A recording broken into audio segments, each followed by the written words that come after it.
Well, he says he doesn't think of himself as a writer, but a local man recently wrote and published a book. It's a history of the town where he grew up, Buckman, Minnesota. Becky Parker had a chance to sit down with the author last winter and tells us why he spent a year and a half documenting his hometown's roots in tonight's Community Spotlight. 15 miles down the road from Horst Hanneken's house in Piers is his hometown of Buckman.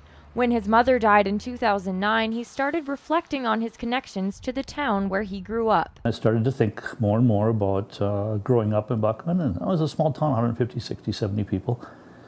And all the unique experiences that I had that just kids can't get anymore. In March 2010, Horst came across some intriguing old photos that Buckman resident Esther Britz had collected.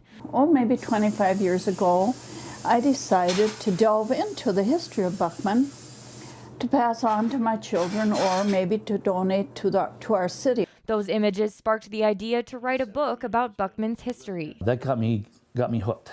One photo in particular of a little guy with one arm who used to work in the garage with my dad at Brandl's and lived across the street from us. He had his own little gas station in the 40s.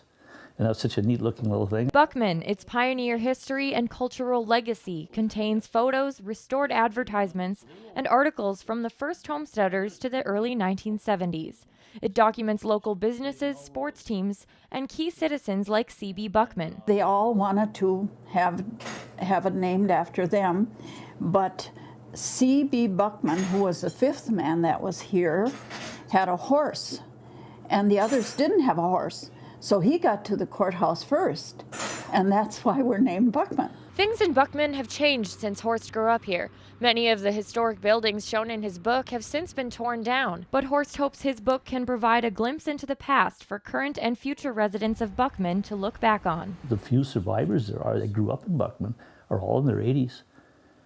And I saw all of a sudden the urgency to get this completed. Now that the book is complete, this town of 270 has its place in the pages of history. For this week's Community Spotlight, Becky Parker, Lakeland News. If you've enjoyed this segment of Lakeland News, please consider making a tax-deductible contribution to Lakeland Public Television.